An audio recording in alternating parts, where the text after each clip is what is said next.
Hello अस्सलाम वालेकुम everyone. I hope so आप सब ठीक फाइन एंड फिट होंगे।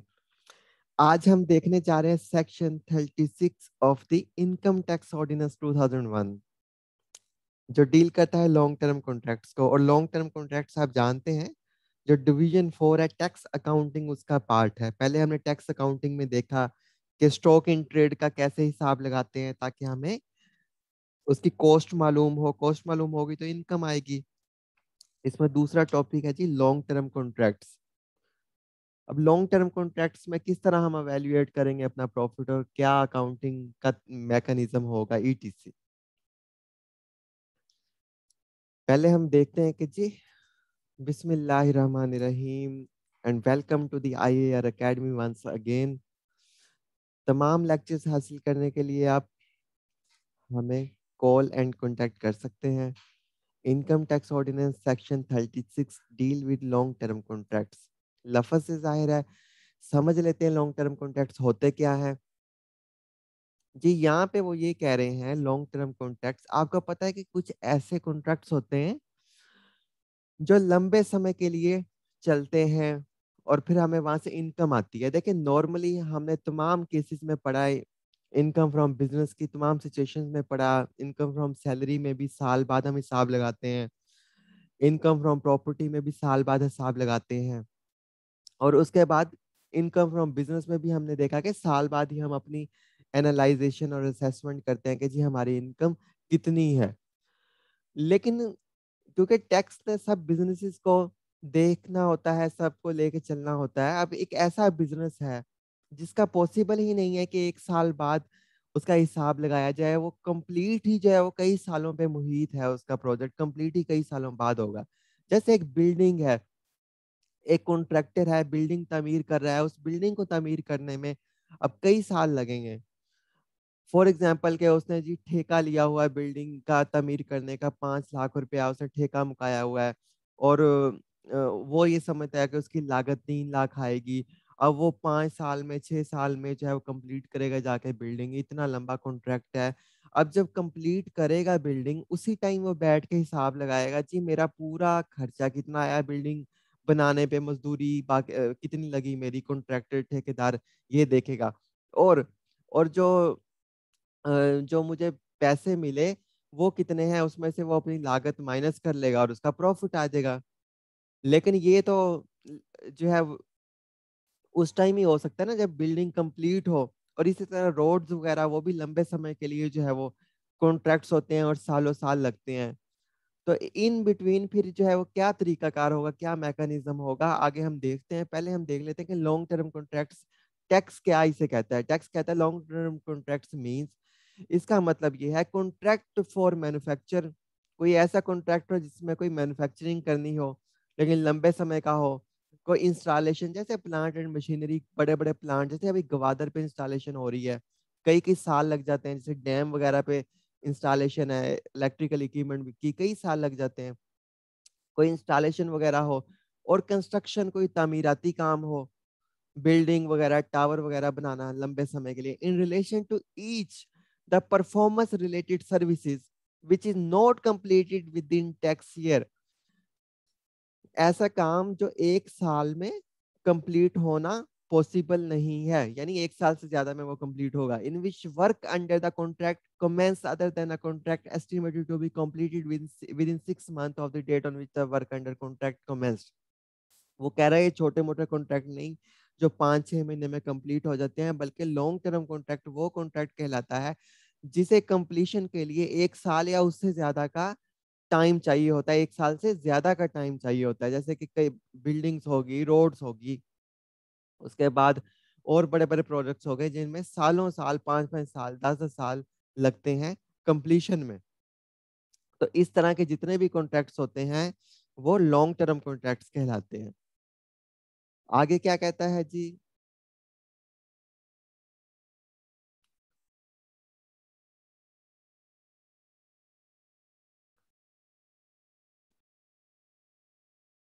अच्छा जी आगे वो कह रहा है जी परसेंटेज ऑफ कंप्लीशन मेथड। अच्छा जैसे मैंने आपको बताया कि या तो दो तरीका कार हैं कि लॉन्ग टर्म कॉन्ट्रैक्ट से एक जो कॉन्ट्रैक्ट हमने लिया एक बिल्डिंग का या ईटीसी किसी भी चीज का, कि हम 5 साल जो ठेकेदार है वो अपने मजदूरों से काम करवाता रहे, और 5 साल बाद जब उसे पैसे मिले फिर वो अपना तमाम हिसाब लगाए मेरे मजदूरों के खाने पीने का और उनकी रिहाइश का और मजदूरों का कितना खर्चा आ गया। मेरा टोटल खर्चा फॉर एग्जांपल 1 करोड़ रुपए का कॉन्ट्रैक्ट था, मेरा मजदूरों की मजदूरी पे, उन्हें लाने ले जाने पे, रिहाइश पे, खाने पे मेरा खर्चा आ गया सारा 70 लाख रुपया, और 5 साल गुजर गए, और 70 लाख माइनस 1 करोड़ रुपया हम करेंगे तो 30 लाख मेरा प्रॉफिट हो गया। और इस 30 लाख के ऊपर जो है वो मैं टैक्स पे करूंगा। या तो एक तरीका ये है कि जब प्रोजेक्ट कंप्लीट हो जाए वो उस टाइम हिसाब लगाए, लेकिन ये पॉसिबल ही नहीं है, क्योंकि जो रोड्स होती हैं, जो बिल्डिंग्स बन रही होती हैं, जो ठेकेदार होते हैं या जिन्होंने प्रोजेक्ट लिया होता है, वो उन्होंने अपने भी खर्चे करने होते हैं, अपनी फैमिली को भी चलाना है, मजदूरों को भी सैलरीज देनी है, और टैक्स ने भी साथ के साथ उनसे पैसे लेने हैं। अब टैक्स डिपार्टमेंट ये तो नहीं है कि 5 साल इंतजार करे जी भाई तुम्हारा प्रोजेक्ट कंप्लीट हो, या 15 साल तुम्हारा प्रोजेक्ट कंप्लीट हो तो तब मुझे पैसे देना, टैक्स की अमाउंट तब देना। तो ये तो है, अगर बहुत लंबा समय है तो फिर पॉसिबल नहीं है कि कॉन्ट्रैक्ट कंप्लीट हो और फिर हम उस पे जो है वो हिसाब किताब लगाएं और अपना जो भी मुनाफा है वो दे उसके कैलकुलेट करें, उस पर टैक्स करें। फिर दूसरा मेथड क्या है? दूसरा मेथड है जी परसेंटेज ऑफ कंप्लीट मेथड, यानी कि परसेंटेज ऑफ कंप्लीट मेथड। ये क्या है? यानी कि जितने परसेंट आपका काम कंप्लीट हो गया है उतना आप अंदाजा लगा लें अपने मुनाफे का। देखते हैं टैक्स से क्या कहता है, फिर मैं समझाता हूँ। वो कहता है कि percentage of complete method means the generally accepted accounting principle under which revenue and expenses arising out a long term contract. वो कह रहा है कि जो मुनाफा और खर्चा हो रहा है लंबे समय के जो कॉन्ट्रैक्ट में are recognised by reference to the stage of completion. वो कह रहा है कि जब आपने कोई लंबे समय का कॉन्ट्रैक्ट किया हुआ है, जो भी आपका रेवेन्यू मतलब आमदनी और जो भी आपका खर्चा, उसका आप अंदाजा इस तरह लगा सकते हैं कि रिकॉग्नाइज इस तरह आप अंदाजा कर सकते हैं कि स्टेज ऑफ कंप्लीशन जितने परसेंट काम हो गया उतने परसेंट का आप खर्चा और अपनी आमदन का हिसाब लगा सकते हैं। स्टेज ऑफ कंप्लीशन जितना टाइम आपका काम हो गया, जितने परसेंट काम हो गया, उस हिसाब से अपनी अपनी आमदनी और अखराजात का अंदाजा लगा सकते हैं। एग्जाम्पल के साथ समझते हैं।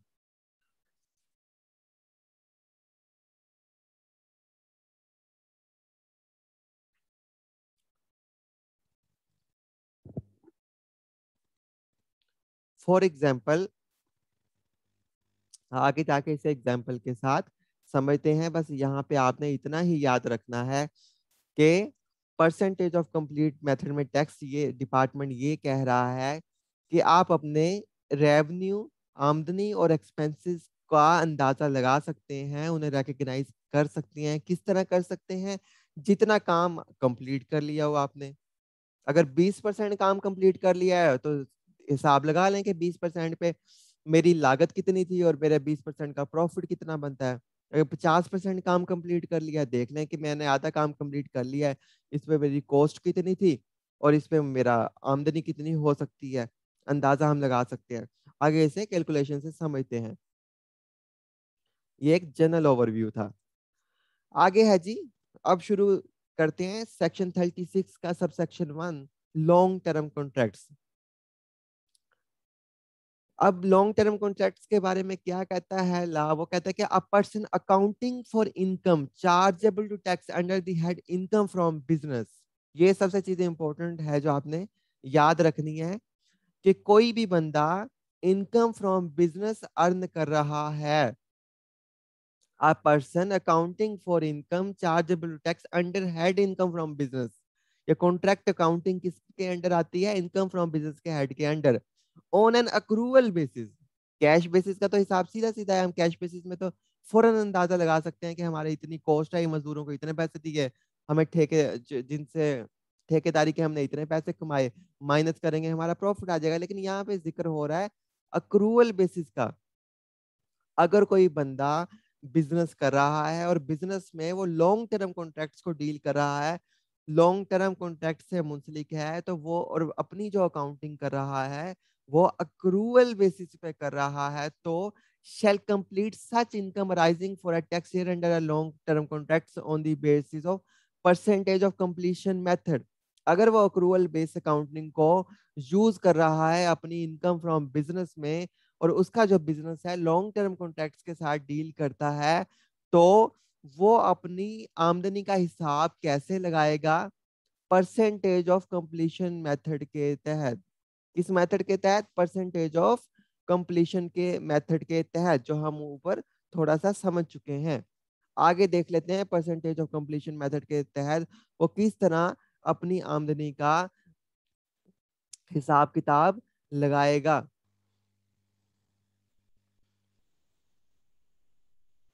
जी, percentage of completion of a long-term contract in a tax year shall be determined by comparing the total cost allocated to the contract and incurred before the end of year with the estimated total contract cost as determined at the commencement of the contract। हम आमदनी का हिसाब बाद में लगाते हैं। सबसे पहले हम देखेंगे कि मेरा काम कितना मुकम्मल हुआ है, मेरी परसेंटेज काम की कितनी कंप्लीट हुई है, यानी मेरे काम जो है वो कितने परसेंट मुकम्मल हुआ है। जितने परसेंट काम मुकम्मल हुआ, बाद में तो आमदनी का हिसाब लगाएंगे उसी से कि इतने परसेंट काम मैंने कर लिया। तो अब ये पहले कैसे पता चलेगा कि जी हमारा काम कितने परसेंट मुकम्मल हुआ है? तो उसे देख लेते हैं। इस ऊपर इसने यही दिया हुआ है इस सबसेक्शन 2 में, जो मैंने नीचे फिगर में आपको बताया। परसेंटेज ऑफ कंप्लीट में सबसे पहले हम देखेंगे कॉस्ट इनकर टू डेट, यानी कि 5 साल का मेरा कॉन्ट्रैक्ट था, 1 साल हो गया मेरा, तो 1 साल में टोटल जो कॉस्ट है, मतलब कि एक पूरे साल में 31 दिसंबर को मेरी कितनी कॉस्ट जो है वो इनकर हुई, मेरा कितना खर्चा हुआ, और एस्टिमेटेड टोटल कॉस्ट जो टोटल कॉन्ट्रैक्ट था उसकी वैल्यू कितनी थी, वो हम नीचे लिख देंगे और इसे मल्टीप्लाई कर देंगे 100 से। ये हमारी परसेंटेज ऑफ कंप्लीशन आ जाएगी। जैसे कि हमारा 50,000 रुपए का कॉन्ट्रैक्ट था और हमारी जो कॉस्ट आई साल के, यानी 5 साल का फॉर एग्जाम्पल हमारा कॉन्ट्रैक्ट था और पूरे कॉन्ट्रैक्ट की मालियत 50,000 रुपए थी, और 31 दिसंबर को हमने पहले साल की अपना हिसाब किताब लगाया। हमने कहा मेरा 10,000 खर्चा हो गया है और 50,000 5 साल के कॉन्ट्रैक्ट की वैल्यू है, तो यानी कि लागत है पूरा, यानी जो कॉन्ट्रैक्ट है मेरा वो कितने में मुकम्मल होगा? 50,000 रुपये में मुकम्मल होगा। मैंने एक ठेका लिया, दोबारा आसान कर देता हूँ, मैंने एक ठेका लिया बिल्डिंग बनाने का। उस बिल्डिंग को बनाने में मुझे 5 साल लगने थे। तो पहले साल जो है मैंने जब बिल्डिंग का ठेका लिया तो मैंने अपना हिसाब लगाया कि इस बिल्डिंग को बनाने में जो मेरे मुझे बिल्डिंग की मतलब मजदूरों की मजदूरी वगैरह है, तो उनकी जो मेरी कॉस्ट होगी, अंदाजन जो मेरी कॉस्ट होगी, जो मेरा खर्चा आएगा वो 50,000 रुपया होगी, और 5 साल टाइम होगा और 50,000 रुपया कॉस्ट होगी। तो मैंने पहला साल गुजर गया, पहले साल के एंड पे मैंने अपने हिसाब किताब लगाया। पहले मैंने कहा ये देखूं कि मेरा काम कितना मुकम्मल हो गया। सो टोटल जो कॉस्ट थी 50,000 रुपया, मैंने उसे डिवाइड किस किस पे कर दिया, जितनी मैंने कॉस्ट जो है वो इनकर की उस साल के एंड तक, यानी 10,000 रुपए को मैंने डिवाइड कर दिया 50,000 रुपए, तो ये आ गया 0.2, और मल्टीप्लाई कर दिया 100, क्योंकि हम परसेंटेज का जिक्र कर रहे हैं। तो यानी कि मैंने 20% अपना काम जो है वो मुकम्मल कर लिया है। पूरे साल के एंड में जितनी कॉस्ट हमने इनकर की डिवाइड करेंगे टोटल जितने जितनी कॉन्ट्रैक्ट पे कॉस्ट लगनी थी, एस्टिमेटेड जो हमने हिसाब लगाया था, तो हमारे और से ज़रब कर देंगे 100 से, तो हमारे पास आ जाएगी परसेंटेज ऑफ कंप्लीशन, कि हमने कितने परसेंट जो काम है वो कंप्लीट कर लिया। और ये ऊपर जो है वो यही बात कर रहा है, परसेंटेज ऑफ कंप्लीशन। आगे चलते हैं। अब हमें परसेंटेज ऑफ कंप्लीशन पता चल गई। अब हम हिसाब लगाएंगे अपने रेवेन्यू का, अपनी इनकम का।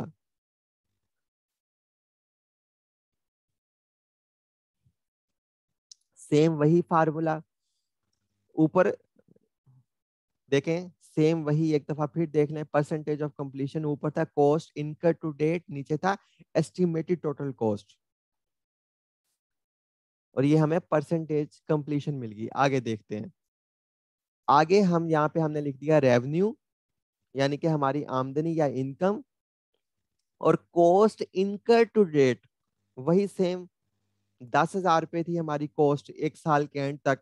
टोटल हमने एस्टिमेटेड कॉस्ट लगाई थी 50,000 रुपया 5 साल की, और मल्टीप्लाई बाय कॉन्ट्रैक्ट जो हमने ठेका लिया था उस मालिक से, उस कंपनी से, उस दफ्तर वाले से कि हम आपकी बिल्डिंग बनाएंगे, तो जो टोटल ठेका हमने हासिल किया था वो था जी 1 लाख रुपए का। अब ये कैलकुलेशन करेंगे तो हमारे पास जो हमारा रेवेन्यू आ जाएगा, इनकम आएगा, आमदनी आ जाएगी, प्रॉफिट आ जाएगा, वो हो जाएगा 20,000 रुपया। तो इस 20,000 के ऊपर इनकम फ्रॉम बिजनेस के तहत हम टैक्स पे कर देंगे। तो सादा सी एग्जाम्पल है कि आप देख चुके हैं कितनी आसानी के साथ हमने जो है वो देख लिया कि हमारा काम कितने परसेंट मुकम्मल हुआ है, 20%। टोटल प्रोजेक्ट था जो हमें मिला था ठेका 1 लाख रुपए, 1 लाख रुपए का था। तो सिंपली जब काम 20% मुकम्मल हुआ तो हमारा जो है वो 20% ही जो है हमारा रेवेन्यू हुआ, और उसमें से फिर बाद में हम डिडक्शन वगैरह जो अलाउ होंगी करके, जो भी अलाउ है जैसे हम पीछे पढ़ चुके हैं बाकी, पे हम टैक्स पे कर देंगे। तो ये है जी तरीकाकार सारा।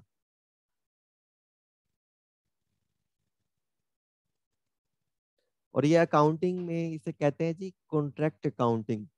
जो अकाउंटिंग बैकग्राउंड से हैं स्टूडेंट्स, तो कॉन्ट्रैक्ट अकाउंटिंग में ये सारी चीजें होती हैं, percentage of completion method and others के किस तरह कोई प्रोजेक्ट जो है वो मुकम्मल किया जाता है। तो इस तरह हर साल जो है वो डीम करके वो बंदा जो है वो अपनी बुक्स ऑफ अकाउंट्स में परसेंटेज ऑफ कंप्लीशन मेथड के तहत अपनी रेवेन्यू की कैलकुलेशन करता रहेगा, और रेवेन्यू की कैलकुलेशन करके जो है वो टैक्स डिपार्टमेंट को टैक्स पे करता रहेगा इनकम फ्रॉम बिजनेस के तहत।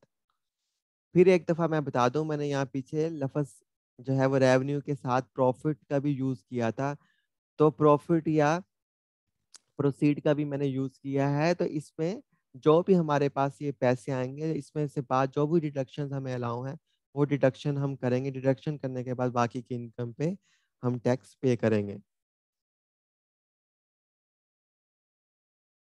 अच्छा जी, अब आते हैं आगे ऑनवर्ड ईयर्स, अगले सालों के लिए।